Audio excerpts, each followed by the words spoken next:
President Cyril Ramaphosa has outlined a set of roles and responsibilities of Minister of Electricity, Dr. Kgosientsho Ramokgopa. In his 2023 State of the Nation address, the President announced his intention to appoint a Minister of Electricity to coordinate government's response to the electricity crisis as a national priority. In March, Dr. Ramokgopa was appointed as Minister of Electricity. Energy analyst Chris Yelland joins us now to discuss the latest developments around this. Chris, thank you very much for your time. Let's start perhaps with we're fetching 3 months now since he was appointed on the 7th of March. What does this tell us, that only now we get more detail in terms of what was then termed, what was he called again? A project manager? Yeah, the Minister Kgosientsho referred to him rather disparagingly, I thought, as merely a project manager. And, well, this was in the absence of any specific powers being conferred on him by the President. Now, I think the President first announced this new Minister of Electricity in his State of the Nation address. And this was then followed in the budget address. But it is only now, several months later, that these powers have now been conferred on the new Minister of Electricity. And it is no doubt, and was no doubt, a very difficult political negotiation, with the other ministers, for example, Minister of Mineral Resources, Kgosientsho, as well as the Minister of Public Enterprises, Mr. Pravin Gordhan. You may remember just a few weeks ago, Minister Kgosientsho kind of threatened the President to say there would be like all kinds of hell to pay politically if his powers were removed and given to the new Minister of Electricity. And I think that added to the delays and the complications, a very delicate kind of negotiation. I would have loved to be a fly on the wall in these negotiations. And it's interesting to see now how Mr.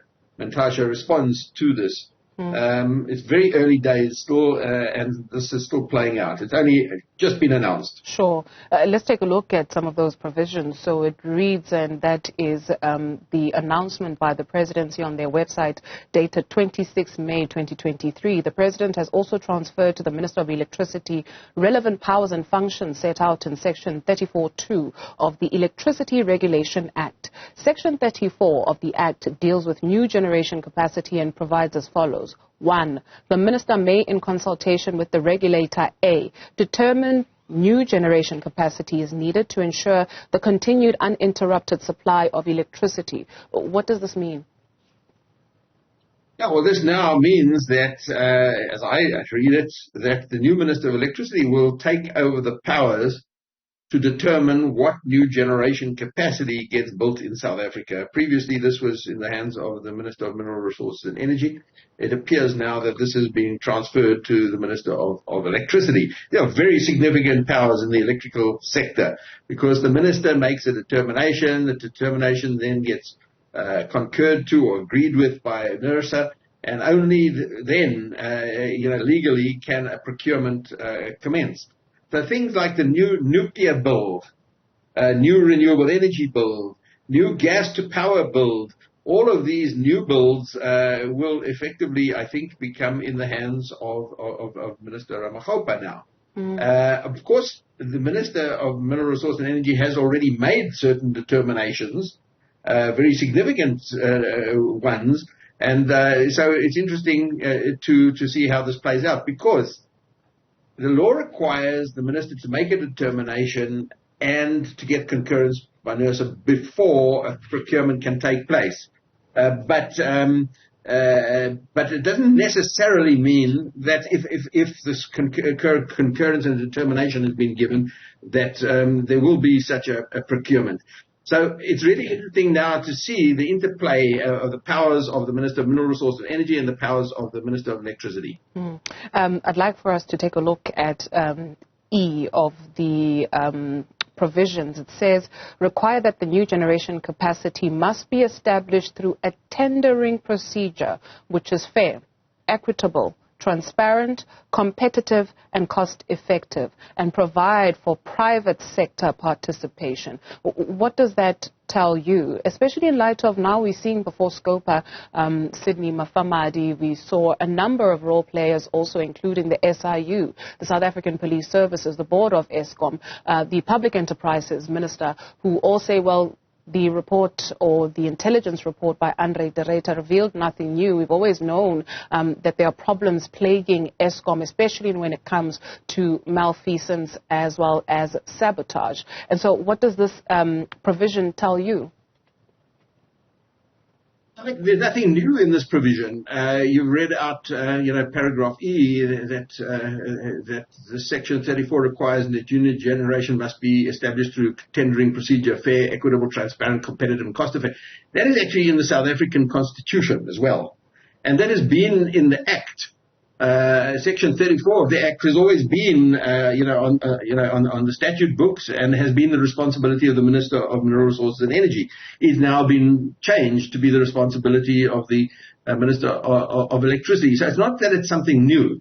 And it's just who is, got the authority to do the necessary determinations and to do the necessary tendering processes. And in the past, that has been the responsibility of the Minister of Mineral Resources and Energy through the IPP office of the DMRE. This, apparently, from what it looks like now, is going to become the responsibility, the tendering procedure and the determinations will become the responsibility of the new Minister of Electricity. So, yeah, nothing new, but a change in responsibility. Okay, let's take a look at paragraph B then, because it reads, determine the types of energy sources from which electricity must be generated and the percentage of electricity that must be generated from such sources. We had the minister, environmental minister rather, on the program this week, and she would not be drawn on car power shifts. And so we know that they've been allowed to dock at 3 of the country's ports. It's still not clear in terms of more information because the relevant authorities will not be drawn on comment as yet on that. So what does this provision tell you? There's 2 things I want to say about this provision. This seems to imply that the new Minister of Electricity is going to be responsible for energy planning in South Africa, because energy planning and the integrated resource plan for electricity, which is currently underway, this new update of the IRP, is currently underway, and it falls under the Department of Mineral Resources and Energy. And this IRP determines the types of energy sources from which electricity must be generated and the percentage of electricity that must be generated from such sources. So it seems to me that Minister Ramokgopa is now going to be responsible for planning. When it comes to the car power ships, this is a really interesting one. First of all, the procurement process has already taken place. Car power ship has been already nominated as a preferred bidder, and they just can't seem to get environmental authorization and ports authorization and ESCOM power purchase agreement. So there's a lot of outstanding issues still, but the procurement is already done and dusted. The question now is, if you listen to the words of the Minister of Electricity recently in a recent media briefing, he said that they're looking to change that procurement, not to be a 20-year procurement, but at most a 3 to 5 year procurement. And that this would not be done in negotiations with car power ship, but would be done through a new procurement process, for this reduced term. And this, if it is a new procurement process, as the Minister of Electricity has indicated, this would then definitely fall in the ambit of the Minister of Electricity. It's just the existing procurement, which is already done and dusted, is for a 20-year procurement. But it looks like the new Minister of Electricity is not thinking in terms of 20 years. He's thinking of a new procurement with a reduced term. So this really throws the cat amongst the pigeons when it comes to car power ship, in my opinion. Because he's suggesting 5 instead of 20 years. And then there's a part that is highlighted in the statement by the presidency, and that reads, the Minister of Electricity will, as the President indicated in the State of the Nation address, oversee all aspects of the electricity crisis response, including the work of the National Energy Crisis Committee.